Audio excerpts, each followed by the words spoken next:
이번 분석을 시작하기에 앞서 투자 판단의 최종 책임은 투자자 본인에게 있다는 점을 명확히 말씀드립니다. 저희는 단순 참고용 정보나 분석을 제공할 뿐 특정 종목이나 섹터에 대해 매수나 매도를 절대 추천하는 것이 아닙니다. 안녕하십니까. 오늘은 그 파괴적 혁신에 대한 아주 대담한 투자 철학으로 유명하죠. ARK 인베스트먼트 매니저먼트, 그러니까 ARK의 핵심 태제를 좀 깊이 파헤쳐 보겠습니다. 저희가 공유받은 자료들을 보니까 ARK가 이 기술 혁신의 미래, 또 거시경제를 어떻게 보고 있는지, 그리고 그게 투자 전략으로 어떻게 이어지는지, 이런 부분들을 좀 집중적으로 살펴볼 수 있을 것 같아요. 네, 맞습니다. ARK의 시각이 상당히 독특하고 또 어떻게 보면 좀 급진적이기까지 해서 분석해 볼 만한 가치가 충분하다고 생각합니다. 그렇죠. 그래서 이번 분석 목표는 ARK의 핵심 아이디어, 특히 좀 논란이 많았던 연 7% 이상의 GDP 성장과 디플레이션이 같이 온다는 거, 이런 비주류적인 예측을 제대로 이해해보는 겁니다. 주류와는 확실히 다른 관점인데 이걸 탐구하면서 우리가 어떤 통찰을 얻을 수 있을지 같이 한번 알아보시죠. 자, 그럼 바로 본론으로 들어가서요. ARK 태제의 심장부라고 할 수 있는 혁신 플랫폼의 융합 이야기부터 시작해볼까요? 네, 좋습니다. ARK 태제의 정말 가장 핵심적인 부분인데요. ARK는 현재 5개의 핵심 기술 플랫폼이 동시에 막 발전하면서 서로 막 융합하고 있다, 이렇게 보고 있습니다. 5개 플랫폼이요? 그게 구체적으로 어떤 것들이죠? 네, 바로 인공지능, 그러니까 AI죠. 그리고 로봇공학, 또 에너지 저장 기술, 그리고 퍼블릭 블록체인, 마지막으로 멀티오믹스 시퀀싱, 이건 유전체학 같은 생명과학 기술이라고 보시면 됩니다. AI, 로봇공학, 에너지 저장, 블록체인, 멀티오믹스 시퀀싱. 이 5가지군요. 네, ARK는 과거, 그러니까 19세기 말에서 20세기 초에 전화, 전기, 내연기관, 이 3가지 플랫폼이 등장하면서 연평균 실질 GDP 성장률을 0.6%에서 3.0%까지 끌어올렸다고 봐요. 무려 5배죠. 와, 0.6에서 3.0이면 엄청난 도약이었네요. 그렇죠. 근데 ARK는 지금 우리가 마주한 이 5개 플랫폼은 과거 3개 플랫폼보다 그 파급력이 훨씬 더 끌 거라고 주장합니다. 단순히 플랫폼 숫자가 3개에서 5개로 늘어난 것 이상의 의미가 있다, 이런 말씀이시군요. 근데 개별의 기술이 아니라 특별히 융합을 강조하는 이유가 있을까요? 네, 그게 정말 중요한 포인트입니다. 이 기술들이 서로 막 섞이면서 산업 간의 경계를 그냥 허물어버리기 때문이죠. 산업 간의 경계를 허문다. 네, 예를 들어서 ARK는 테슬라를 그냥 자동차 회사로 보면 안 된다는 거예요. 오히려 로봇공학, 또 에너지 저장, 그리고 AI, 이 3가지가 융합된 결과물로 봐야 한다는 거죠. 테슬라를 그렇게 보는군요. 단순 전기차 회사가 아니라? 맞습니다.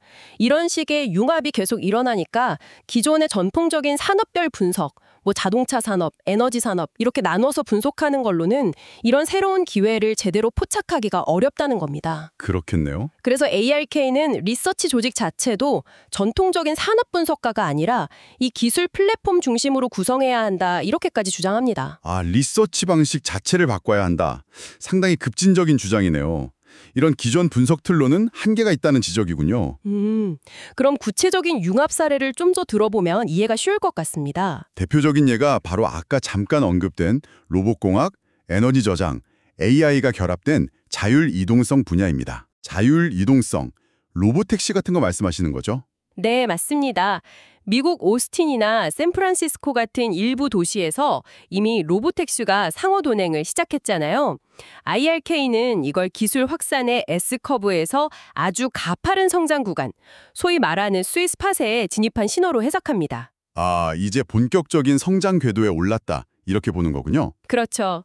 또 다른 중요한 예는 이 멀티오믹스 시퀀싱 기술하고 AI 그리고 크리스퍼 유전자 편집 기술, 이게 융합되면서 나타나는 헬스케어의 변혁입니다. 헬스케어 변혁, 이것도 엄청난 잠재력을 가진 분야겠네요. 네. IRK는 특히 이 헬스케어 분야가 현재 시장에서 그 잠재력이 제대로 평가받지 못하고 있을 가능성이 높다고 봅니다.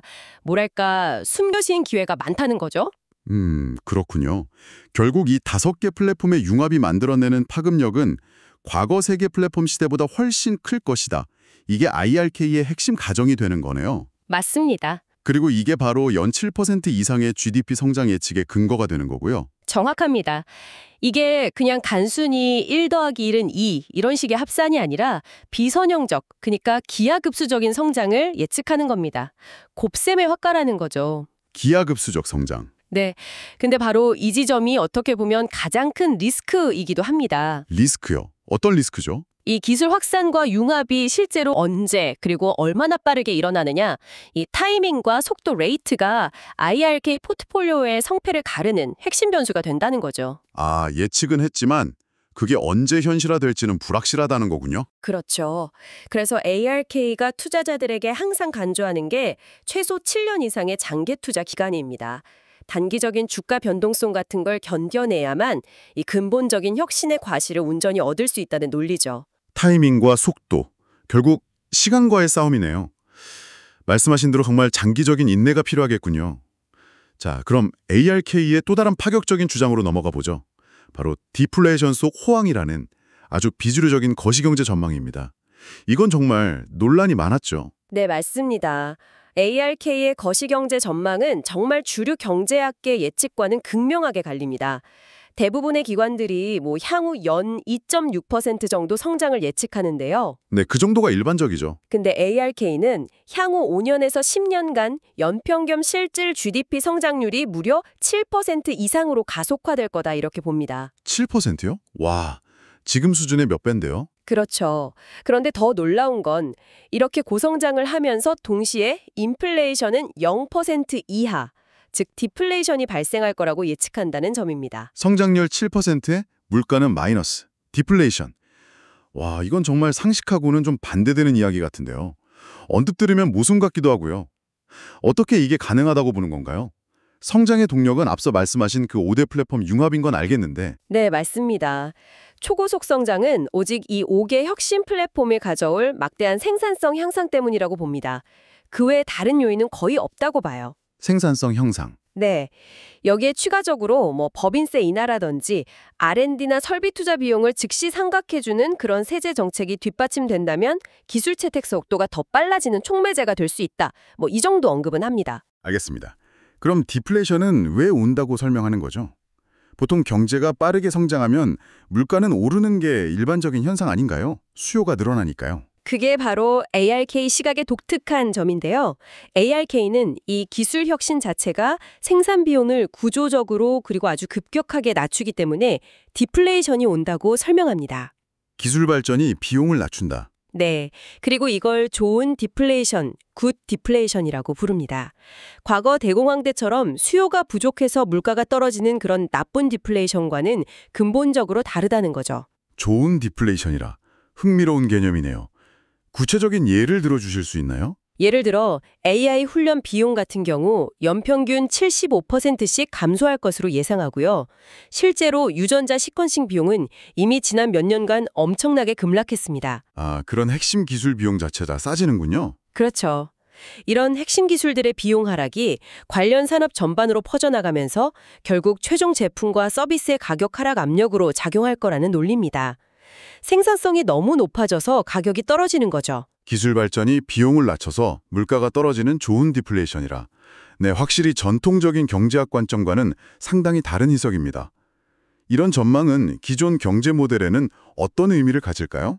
좀 근본적인 질문을 던지는 것 같은데요. 네, 맞습니다. 이건 정말 근본적인 도전이죠. ARK는 현재 경제가 겪고 있는 롤링 리세션, 그러니까 특정 산업들이 돌아가면서 침체를 겪는 이런 현상이 곧 끝나고 기술 폭발에 힘입어서 디플레이션 호황 시대로 나아갈 거라고 봅니다. 롤링 리세션이 끝나고 디플레이션 호황으로 간다. 네, 이건 돈을 풀어서 수요를 억지로 끌어올리려 했던 전통적인 케인즈주의 모델과는 완전히 정반대의 시각입니다. 성장의 핵심 동력은 수요 부양이 아니라 공급 측면에서의 생산성 혁신에 있다는 거죠. 아, 공급 측면의 혁신이 중요하다. 만약에 ARK 예측이 맞는다면 경제를 바라보는 우리 틀 자체가 완전히 바뀌어야 할 수도 있겠네요. 이게 어떤 함의를 가질까요? 좀 더 깊이 들어가 보면요. 네, 몇 가지 중요한 함의가 있습니다. 첫째로는 성장과 물가 사이의 역사적인 관계. 예를 들면 우리가 잘 아는 필립스 곡선 있잖아요. 실업률이 낮아지면 인플레이션이 높아진다는 이런 전통적인 관계가 깨졌을 수 있다는 겁니다. 필립스 곡선이 더 이상 유효하지 않을 수 있다. 그렇죠. 만약 이게 사실이라면 중앙은행이 기술 발전에 따른 자연스러운 디플레이션을 억지로 막으려고 2% 인플레이션 목표 같은 것에 계속 집착한다면 오히려 자산 거품만 키우는 심각한 부작용을 낳을 수도 있다는 경고를 하는 겁니다. 중앙은행의 역할에 대한 근본적인 질문이네요. 두 번째 함의는 경제의 주요 리스크가 인플레이션에서 다른 쪽으로 옮겨갈 수 있다는 겁니다. 예를 들면 기술적 실업, 그러니까 자동화나 AI 때문에 일자리가 줄어드는 문제라든지 혹은 혁신의 혜택이 소수에게만 집중되면서 부의 양극화가 더 심화되는 문제 같은 것들이죠. 인플레이션보다 실업이나 불평등이 더 큰 문제가 될 수 있다. 네. 세 번째로는 현재 우리가 사용하고 있는 GDP 통계 자체가 이런 혁신의 효과를 제대로 측정하지 못해서 실제 성장을 과소평가하고 있을 가능성도 제기합니다. 디지털 서비스나 품질 향상 같은 것들이 잘 반영 안 된다는 지적은 계속 있었으니까요. GDP 통계의 한계. 그 이상의 엄청난 성장 가속이거든요. 이걸 단순히 측정 오류만으로 다 설명하기는 좀 어렵습니다. 근본적인 변화가 있어야 한다는 거죠. 네, 정말 중요한 지적들이네요. 기존 경제 패러다임에 대한 근본적인 질문을 던지고 있습니다. 자, 그럼 이런 독특한 거시경제 전망 위에서 ARK는 구체적으로 어떤 투자 전략을 펼치는지 포트폴리오 전략적으로 넘어가 보겠습니다. ARK는 시장에서 뭔가 가치 평가 괴리, 그러니까 가격이 잘못 매겨진 부분을 찾는 데 굉장히 집중하는 것 같습니다. 특히 최근 몇 년간 대형 기술주, 소위 MAG7 같은 주식들로 쏠림 현상이 심했잖아요.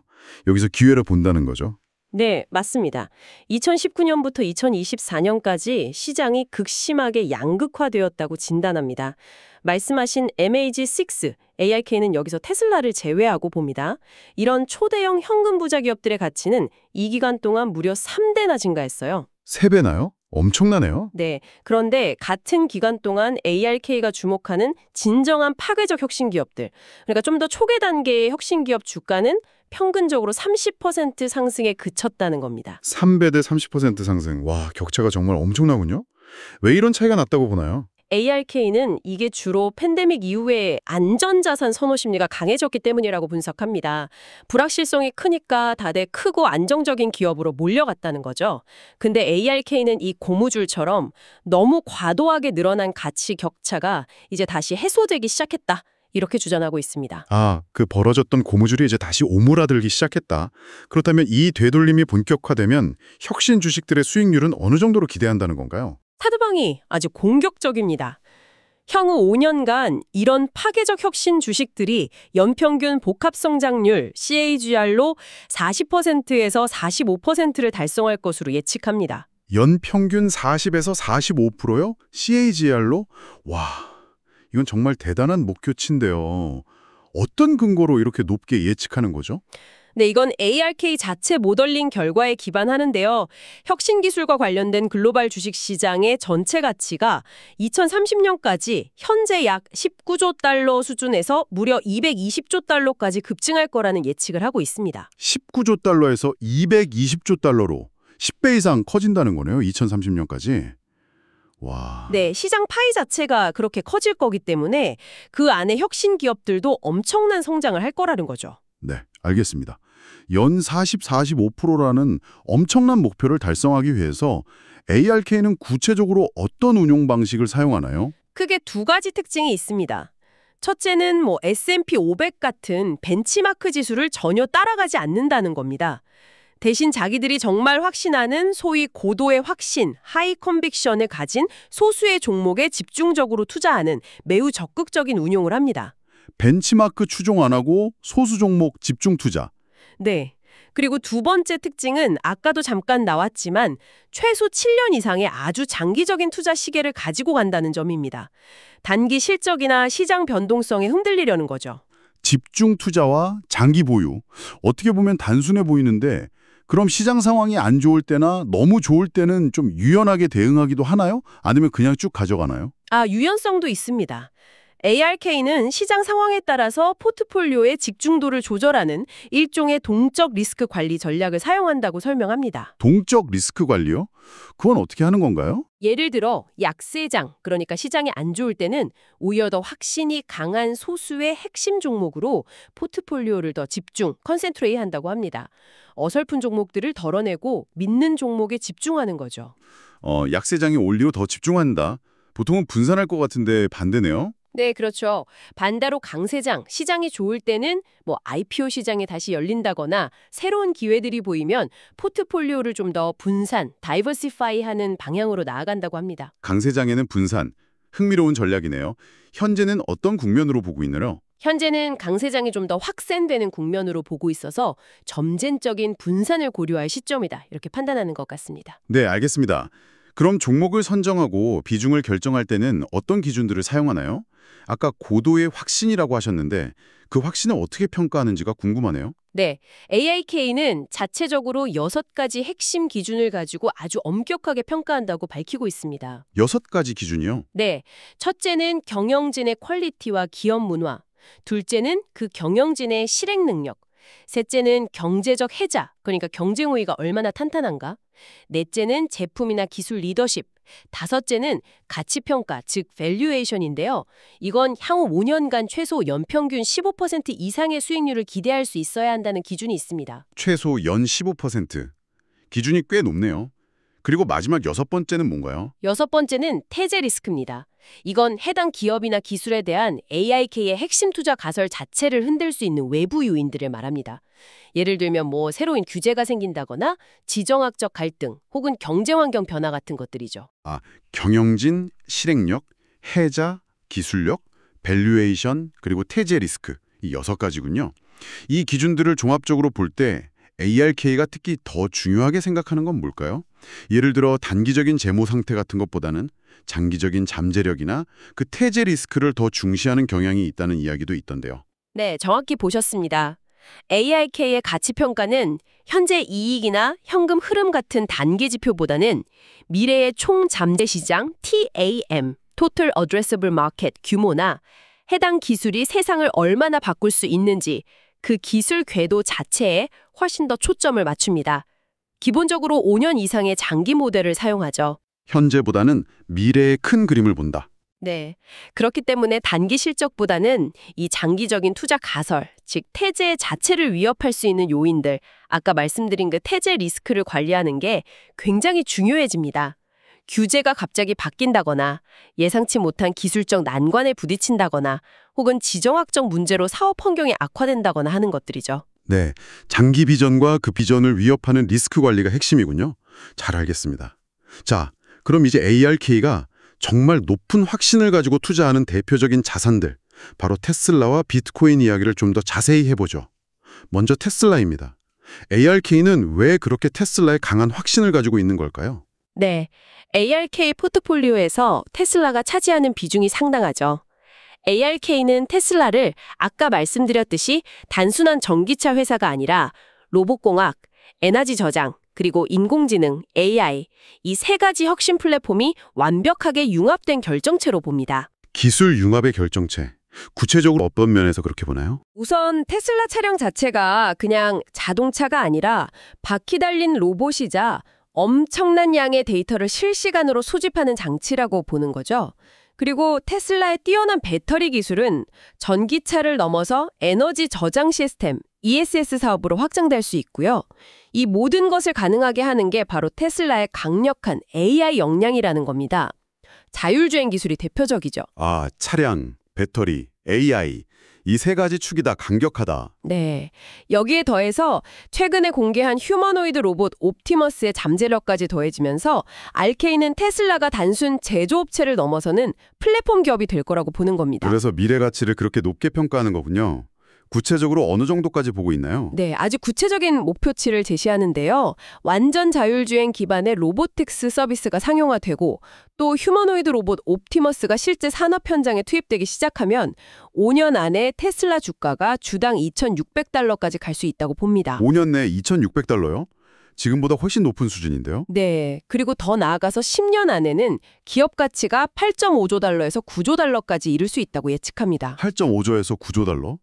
와, 이건 뭐 지금 애플이나 마이크로소프트보다 훨씬 큰 규모네요. 그렇죠. RK의 예측이 맞는다면 정말 엄청난 기업이 되는 거죠. 그리고 최근에 좀 논란이 됐었던 일론 머스크 CEO의 거액 보상안 있잖아요. RK가 그걸 강력하게 지지했던 이유도 바로 여기에 있습니다. 아, 그 보상안이랑 연관이 있나요? 네. ARK는 그 보상안에 설정된目標들이 자신들이 테슬라 가치를 평가하는 모델에서 제시한 핵심적인 이정표들, 마일스톤스와 정확히 일치한다고 봤습니다. 그러니까 머스크 CEO에게 강력한 동기를 부여해서 로보택시나 옵티머스와 같은 핵심 목표들을 반드시 달성하게 만드는 장치로 그 보상안을 해석한 거죠. 아, 보상안 자체가 ARK의 투자 태제의 실현과 직결된다고 본 거군요. 흥미로운 관점이네요. 자, 다음은 비트코인입니다. ARK는 비트코인에 대해서도 상당히 긍정적인 전망을 내놓고 있죠. 어떻게 보고 있나요? 네, 비트코인에 대해서도 아주 확고한 시각을 가지고 있습니다. ARK는 비트코인을 단순한 투기 자산으로 보지 않고요. 포트폴리오 내에서 다른 자산과의 낮은 상관관계를 통해 분산 효과를 제공하는 새로운 자산군, 뉴 에셋 클래스로 간주합니다. 새로운 자산군이다. 디지털 금 같은 역할도 이야기하죠. 맞습니다. 가치 저장 수단으로서의 역할, 또 검열 저항성, 글로벌 결제 네트워크로서의 가능성 등을 높게 평가합니다.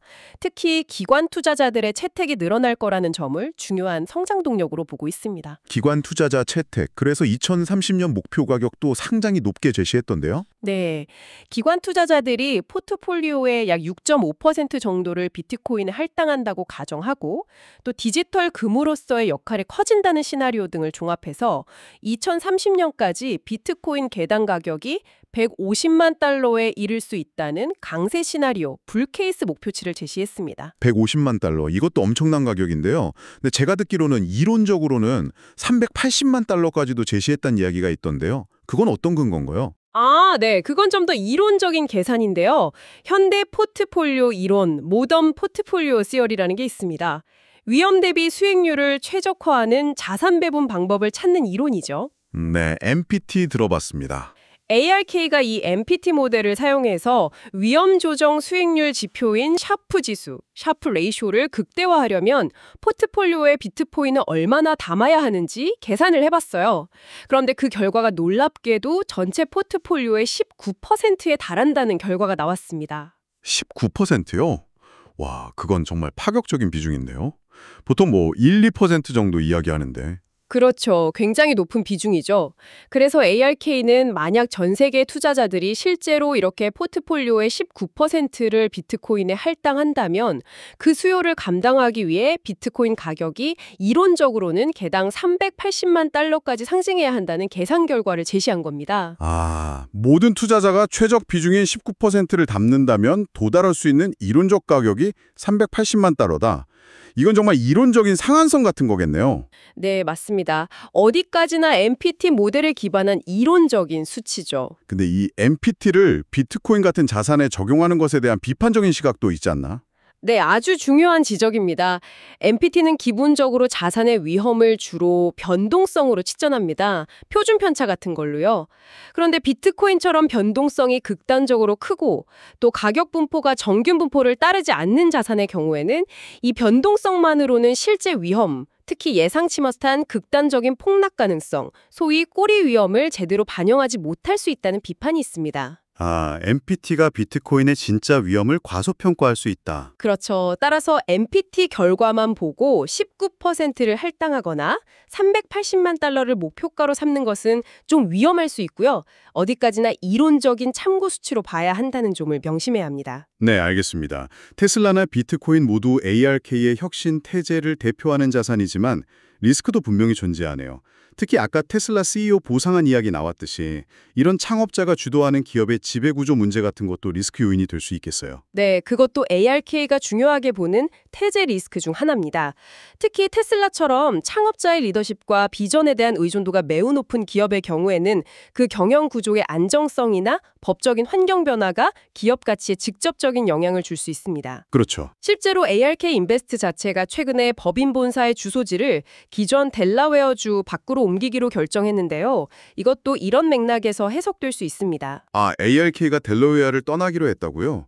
그건 왜 그런 건가요? 표면적으로는 다른 주로 옮기면서 얻는 이점들을 이야기하지만 많은 전문가들은 이게 최근 델라웨어 법원이 테슬라 CEO 보상안을 무효화하는 판결을 내리는 등 예측 불가능하고 때로는 좀 사법활동주의적으로 보이는 경향에 대한 일종의 대응이라고 해석합니다. 아, 델라웨어 법원의 판결에 대한 불만이나 우려가 작용했다. 네.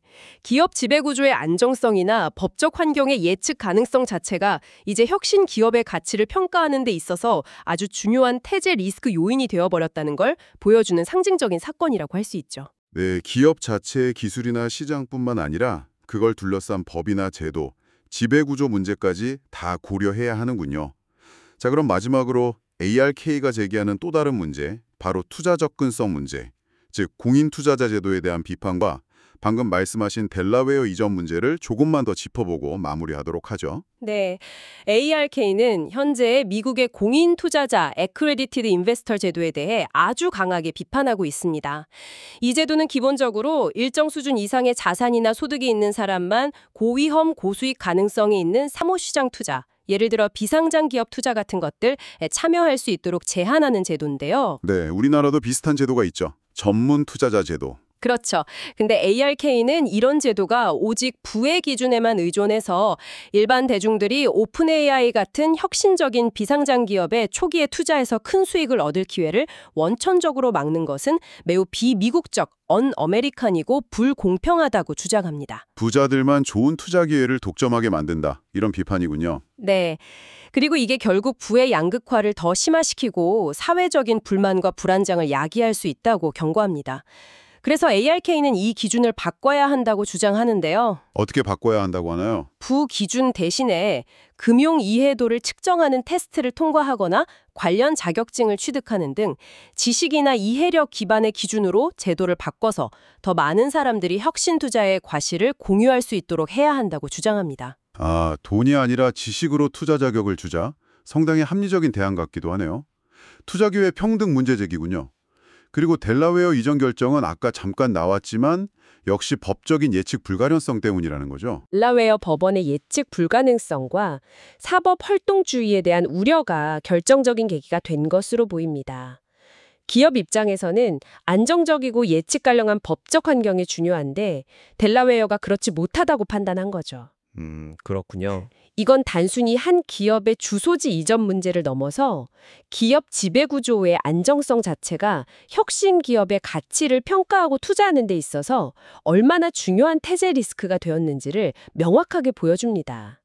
이제는 어느 주, 어느 나라의 법적 관할권 하에 있느냐 하는 문제까지도 포트폴리오 관리의 중요한 변수가 되어버린 셈입니다. 네, 정말 기술, 경제 전망뿐만 아니라 제도적인 부분, 지배구조까지 다각적으로 봐야 ARK 인베스트를 제대로 이해할 수 있겠네요. 자, 그럼 이제 오늘 나눈 이야기들을 전체적으로 정리하면서 최종적인 평가를 한번 내려보겠습니다. 오늘 저희가 살펴본 내용을 요약하면 ARK 인베스트는 5개의 핵심 혁신 플랫폼이 융합되면서 앞으로 연 7% 이상의 GDP 성장과 동시에 디플레이션이 발생하는 이른바 디플레이션 호황 시대가 열릴 것이라고 예측합니다. 네, 그쵸. 그리고 이런 거시적인 변화 속에서 파괴적 혁신 주식들이 연평균 40%에서 45%에 달하는 엄청난 성장을 할 것이라고 보고 이를 위해 기존 벤치마크에 얽매이지 않고 소수의 확신 있는 종목에 장기적으로 집중 투자하는 전략을 구사한다는 거죠. 네, 아주 정확한 요약입니다. 그런데 ARK의 이런 매력적인 비전 이면에는 반드시 짚고 넘어가야 할 근본적인 시스템 리스크들이 존재합니다. 시스템 리스크요? 어떤 것들이 있을까요? 첫째는 역시 기술 확산의 타이밍 리스크입니다. IAK가 예측하는 혁신들이 실제로 일어난다고 해도 그 시점이 예상보다 훨씬 늦어진다면 그동안 투자자들은 엄청난 변동성을 견뎌야 하고 자칫 인내심을 잃을 수도 있습니다. 7년 이상을 강조하는 이유죠. 네, 타이밍이 가장 큰 문제겠네요. 둘째는 설사 디플레이션 환경이 오더라도 그게 반드시 기업 이익 증가로 이어지지 않을 수 있다는 마진 압박 리스크입니다. 기술 발전으로 비용은 낮아지겠지만 동시에 제품 서비스 가격 인상도 어려워지고 경쟁은 더 치열해질 수 있습니다. 결국 소수의 승자만 살아남고 나머지는 마진 압박에 시달릴 가능성도 있다는 거죠. 아, 디플레이션이 기업에게 꼭 좋은 것만은 아닐 수도 있다. 네, 승자 독식 구조가 더 강화될 수 있습니다. 그리고 셋째는 아까 논의했던 지배구조 및 규제 불안정성 리스크입니다. 특히 혁신 기업들은 기존 산업 질서를 파괴하기 때문에 규제 당국과의 마찰이 잦을 수밖에 없고요. 또 창업자 중심의 지배구조가 갖는 불안정성, 여기에 더해 법적 환경의 예측 불가능성까지 커지면서 이런 외부 요인들이 기업 가치 평가에 직접적인 영향을 미치는 중요한 변수가 되었습니다. 네, IAK의 매력적인 비전과 높은 기대 수익률 이면에는 이렇게 만만치 않은 위험 요인들이 분명히 존재하는군요. 그럼 최종적으로 IAK의 투자 전략은 어떻게 평가할 수 있을까요? 어떤 투자자에게 적합할까요? 본질적으로 IAK는 공모시장, 그러니까 일반 주식시장에서 접근 가능한 일종의 고도로 집중된 벤처 캐피탈 프록시 역할을 한다고 볼 수 있습니다. 프록시, 그러니까 상장된 VC 펀드 같은 느낌이라는 거군요. 그렇죠. 아주 높은 위험을 감수하고 초기 혁신 기업에 투자해서 엄청난 수익을 추구하는 VC의 전략을 상장 주식시장에서 구현하려는 시도라고 볼 수 있습니다. 따라서 ARK의 태제를 받아들이고 투자하려면 단순히 기술 발전에 대한 막연한 믿음뿐만 아니라 기존 경제 모델을 완전히 뒤엎는 그들의 거시경제 전망에 대한 깊은 이해와 철학적인 동의가 필요합니다. 철학적인 동의까지 필요하다. 네, 그 정도의 확신이 없다면 견디기 힘든 전략이죠. 그래서 예를 들어 기관 투자자들 같은 경우에는 ARK 전략을 전체 포트폴리오의 핵심, 코어 전략으로 가져가기보다는 일부를 할당하는 위성 전략으로 접근하는 것이 리스크 관리 측면에서 더 적합할 수 있다고 봅니다. 고도로 집중된 VC 프록시, 핵심보다는 위성 전략. 네, ARK 인베스트의 성격을 아주 명확하게 보여주는 평가인 것 같습니다. 자, 오늘 ARK 인베스트의 핵심 태제에 대해 정말 깊이 있게 분석해 봤는데요. 마지막으로 저희 청취자 여러분께 생각해 볼 질문을 하나 던져드리면서 마무리할까 합니다. 정말 만약에 ARK가 예측하는 것처럼 기술 융합에 기반한 초고속 성장과 디플레이션 시대가 전부까진 아니더라도 일부라도 현실화된다면 여러분이 지금 속해 계신 산업이나 혹은 여러분 자신의 투자 접근 방식은 앞으로 어떻게 변화해야 할까요? 그런 세상이 온다면 기존의 비즈니스 모델이나 전통적인 가치평가 방식들은 과연 어떻게 될까요? 한 번쯤 진지하게 고민해 보시면 좋을 것 같습니다. 다시 한번 말씀드리지만 투자 판단의 최종 책임은 투자자 본인에게 있다는 점을 명확히 말씀드립니다. 저희는 단순 참고용 정보나 분석을 제공할 뿐 특정 종목이나 섹터에 대해 매수나 매도를 절대 추천하는 것이 아닙니다. 항상 여러분의 성공 투자를 기원합니다. 내용이 좋으셨다면 구독, 좋아요 부탁합니다.